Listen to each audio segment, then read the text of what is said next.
Hello दोस्तों, black clover के episode की स्टार्ट में हमें नाच दिखाया जाता है जो क्लोवर किंगडम में पहुंच गया होता है और कहता है सब यहां पर पहुंच गए। और फुएगो लियोन कहता है अस्टा कहां है, और नाच कहता है उसे थोड़ा और टाइम लगेगा। और ये सुनकर जैक द रिपर हंसते हुए कहता है कोई भी स्टार्टिंग में उस पर ट्रस्ट नहीं कर रहा था। तभी कोई कहता है अस्टा नहीं आ रहा, और हम वहां पर सैली को देखते हैं जो कहती है ठीक है, ये उन मैजिक आइटम्स के लिए एक बड़ा टेस्ट होगा जो मैंने बनाई है। और अस्टा की फिजिकल अपीयरेंस की स्टडी करने के बाद ऐसा लगता है कि मुझे जल्द ही कुछ बहुत ही दिलचस्प देखने को मिलेगा। और उसकी बात सुनकर नोजेल कहता है मैंने सुना है ये मैजिक फ्लैग्स वाले क्लोथ्स सैली ने क्रिएट किया है। और मैक्सा बताता है सैली थोड़ी अजीब है, लेकिन जब मैजिक आइटम्स के रिसर्च की बात आती है तो उसका कोई मुकाबला नहीं है। इसके बाद हम कोने में किसी को देखते हैं जो उनकी बातें सुन रहा था, और हम वहां पर सेके को देखते हैं जो अपने मन में कहता है वो घटिया राजा, मुझे इतने खतरनाक मिशन पर इन खतरनाक पागल लोगों के साथ क्यों जाना पड़ता है। और मैंने पिछले 6 महीने मस्ती में बिताए, लेकिन किसी ने मुझे नहीं बताया कि मैं ऐसे नर्क में जा रहा हूँ। और तभी वहां जैक द रिपर आ जाता है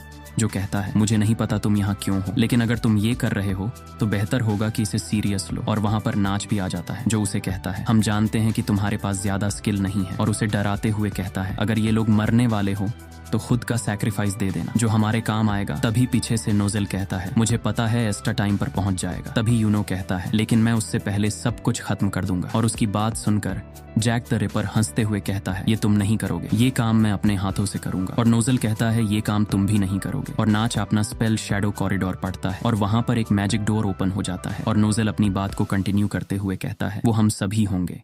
इसके बाद हमें स्पेड किंगडम दिखाया जाता है और हम वहां पर मॉरिस को देखते हैं जो अपने कंप्यूटर में देखकर कहता है वो आ चुके हैं और वो रेजिस्टेंस कर रहे हैं। और रेजिस्टेंस का मतलब किसी चीज या किसी लड़ाई का विरोध करना होता है। और हम वहां पर कई सारे लोगों को देखते हैं। तभी उनका लीडर कहता है लिस्टन अप डार्क ट्रायड, 17 साल पहले तुमने हमारे किंग लॉर्ड लॉयस को मार डाला और हमारे कई साथियों को भी। उसके बाद से तुमने हमारे सिटीजन्स को घिनौने तरीके से यूज किया और हम कभी भी तुम्हारे इन कामों को माफ नहीं करेंगे। और उसके साथ ही कहते हैं हमें पता है हम मरते दम तक इस लड़ाई को जीत नहीं सकते। इसके बाद हम उन सभी को देखते हैं जो स्पेड किंगडम में एंटर हो गए थे और नाच उन्हें कहता है तुम सभी मेरे प्लान को फॉलो करो। इसके बाद हम बाहर का सीन देखते हैं।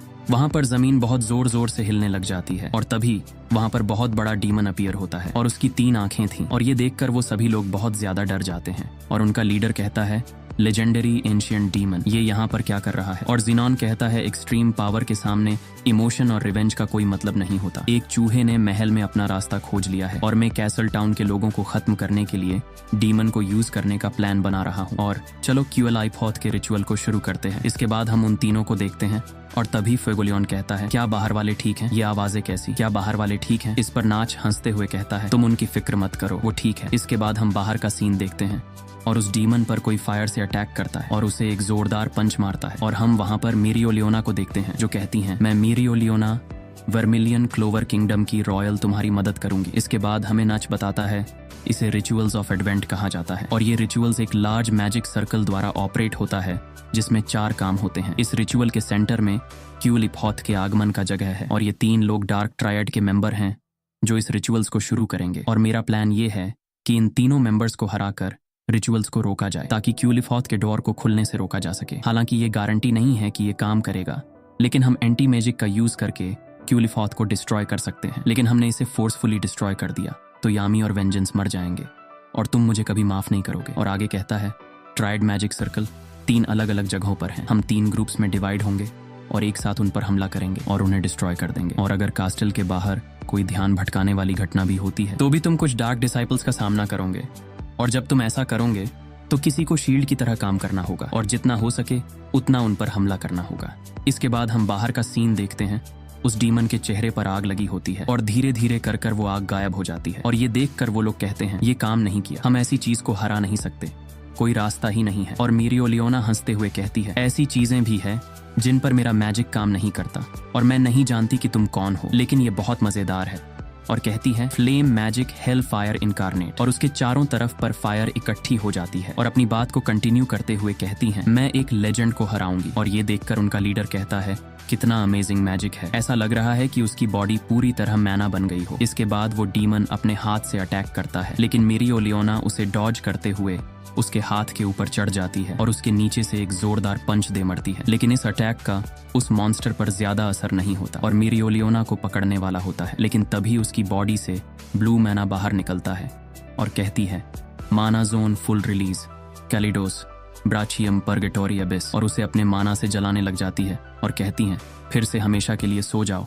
इसके बाद सीन शिफ्ट होता है और हम देखते हैं वो तीनों उन तीनों के पास पहुंच गए होते हैं और ज़ीनन पीछे मुड़ते हुए कहता है आखिर चूहा अंदर घुस ही गया, लेकिन तुम अभी तक जिंदा कैसे हो? इस पर यूनो कहता है कैप्टन वेंजेंस के मैजिक की वजह से, लेकिन तुम्हें हराने के बाद और उस पर विंड मैजिक से अटैक करते हुए आपने मन में सोचता है मैं ज़ेनन की एबिलिटीज को जानता हूँ। वो बोन मैजिक का यूज एक टोटल डिफेंस के तौर पर करता है और हम देखते हैं ज़ीनॉन ऐसा ही करता है। वो बोन मैजिक से उस पर अटैक करता है और खुद को भी कवर कर लेता है और हंसते हुए कहता है अगर तुम चुपचाप घर पर रहते तो शायद तुम थोड़ी देर और जिंदा रहते, और वो अपनी डेविल फॉर्म को एक्टिवेट कर लेता है। और दूसरी तरफ हम लैंग्रीज को देखते हैं जो कहता है उन्होंने मुझे बताया कि मेरे एब्सेंस में तुमने वहां पर काफी तबाही मचाई और मैं ऐसा पर्सन नहीं हूँ जो चुपचाप बैठ सके जब तुम जैसा डीमन खुलेआम घूम रहा हो, और उस पर बहुत सारे अटैक कर देता है, लेकिन ज़ीनॉन उसके सभी अटैक्स को रोक लेता है और कहता है स्पेस मैजिक। लेकिन मेरे डेविल की पावर भी स्पेस मैजिक ही है और हमें स्पेस मैजिक के बारे में बताया जाता है। स्पेस मैजिक का यूज करके वो उस प्लेस के अंदर पूरे माना को कंट्रोल कर सकता है और वो अपने ओपोनेंट के स्पेल में माना को इंटरफियरेंस कर सकता है और उन्हें ब्लॉक भी कर सकता है। और ज़ीनॉन अपनी बात को कंटिन्यू करते हुए कहता है अगर मैं मौजूद नहीं होता तो जरूर तुम ही लास्ट स्पेस मैजिशियन होते। लेकिन लैंग्रीज अपना अटैक बनाते हुए कहता है काफी टाइम हो गया है किसी से मिले हुए जिसने मुझसे इस तरह बात की हो, और उस पर स्पेशल मैजिक आर्कएंजल डिस्ट्रक्शन से उस पर अटैक कर देता है। लेकिन ज़ीनन कहता है मैं समझता हूँ कि तुम यहाँ इसलिए हो क्योंकि उन्हें उम्मीद थी कि तुम मेरी स्पेस मैजिक को कैंसिल कर सकोगे, लेकिन स्पेस मैजिक स्पेस माना डोमिनेशन के अंदर अगर कोई मैजिशियन किसी स्पेल के एरिया के अंदर है तो वे अपनी मैजिक को बनाए नहीं रख सकता, और तुम तो मुझ पर इतना बड़ा स्पेल मार रहे हो। और हम देखते हैं लैंग्रिस का स्पेल गायब हो गया था और ज़ीनॉन आगे कहता है क्या मर्सी ने तुम्हें अंधा कर दिया है? किसी ऐसे पर्सन के साथ चलना जिसने पहले ही हार मान ली हो बेवकूफी है। तुम अपने कप्तान की तरह ही हो, तुम बेवकूफी भरे डिसीजन लेते हो और तुम मुझे यहाँ से हिला भी नहीं सकते और तुम अब मरने वाले हो। तभी यूनो की स्पिरिट एक्टिव होती है और यूनो के साथ जुड़ जाती है और यूनो भी स्पिरिट ऑफ बोरियस में आ जाता है। और ये देखकर ज़ीनॉन अपने मन में कहता है ये प्रेशर और वो स्पेल का फॉर्म क्या है, लेकिन फिर भी इस एरिया में वो कोई भी पावर का यूज नहीं कर सकता। और तभी यूनो कहता है मैं वो पर्सन हूँ जो अगला विजर्ड किंग बनेगा और मैं तुम्हें इसी टाइम पर हराऊंगा। और ये देखकर ज़ीनॉन कहता है यहाँ पर क्या हो रहा है? इस एब्सोल्यूट स्पेस के अंदर की माना मेरे कंट्रोल में नहीं है, क्या उसने इसे और भी ज्यादा पावर से अपने कंट्रोल में ले लिया है? तभी यूनो उसके पास आता है और उसके बोन मैजिक पर अपना अटैक करते हुए कहता है तुमने क्या कहा? तुम बिना हिले हमें मार डालोगे। और उसके बोन मैजिक को तोड़ते हुए उसकी चेस्ट में एक होल कर देता है और उसका भी सिस्टम हैक हो जाता है। और यूनो अपनी बात को कंटिन्यू करते हुए कहता है तुम गलत लोगों से पंगा ले रहे थे। इसी के साथ ब्लैक क्लोवर का एपिसोड भी एंड होता है।